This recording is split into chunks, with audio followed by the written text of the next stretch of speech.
অভ্র বিয়ের প্ল্যানিং করছে? ওরা এতটা এগিয়ে গেছে? এ তো আমি দুঃস্বপ্নেও ভাবতে পারিনি।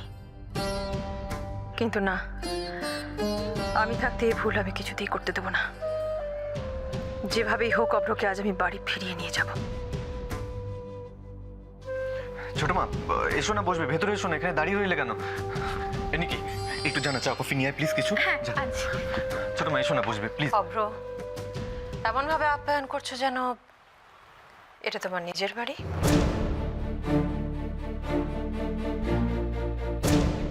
ছোট মা, এটা আমার নিজের বাড়ি না হলেও আমি এখানে অনেক বেশি শান্তিতে আছি। তুমি এসেছো, আমি খুব খুশি হলাম। মনে মনে ভাবতাম যে আর কেউ না খুঁজলে আমার ছোট মা ঠিক আমাকে খুঁজতে আসবে। শুধু আমার কথাই ভাবতে, বাড়ির আর বাকি মানুষগুলোর কথা ভাবতে না। একবারও মনে হয়নি তারা তোমাকে কতটা মিস করে।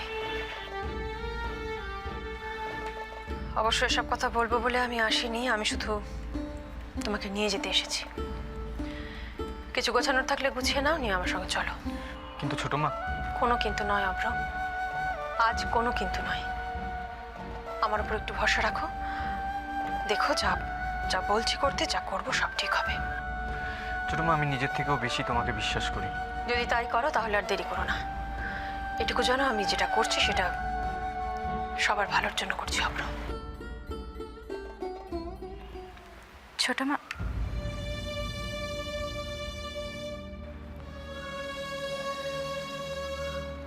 নিকেতা, আমি জানি তুমি অভ্রর খুব কাছের এবং ভালো বন্ধু, কিন্তু একটা কথা খেয়াল করেছো তোমরা?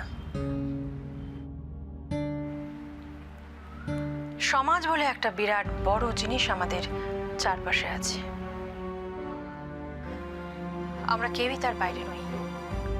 তুমি একজন আনম্যারিড মেয়ে, তোমার ভবিষ্যৎ আছে। এই যে তোমরা এক ছাদের তলায় থাকছো, তোমাদের বন্ধুত্ব যতই পবিত্র হোক না কেন, সমাজ তো এটা মেনে নেবে না। না, আজ বাদে কাল তোমার বন্ধু বান্ধব আত্মীয় স্বজন যদি কোনো কটু কথা বলে তোমার সম্বন্ধে, তোমার শুনতে ভালো লাগবে নাকি? তোমার ভবিষ্যতের জন্য সেটা ঠিক।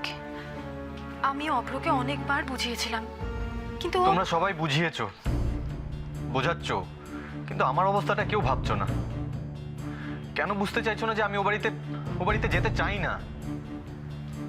তুমি কথা বলছো অভ্র? তাহলে তো বুঝতে হবে আমারই কোথাও একটা ভুল ছিল, আমি হেরে গেছি। না ছোট মা, তুমি তো জানো ছোট মা, আমি ঝিলমিলের সাথে কোনোভাবেই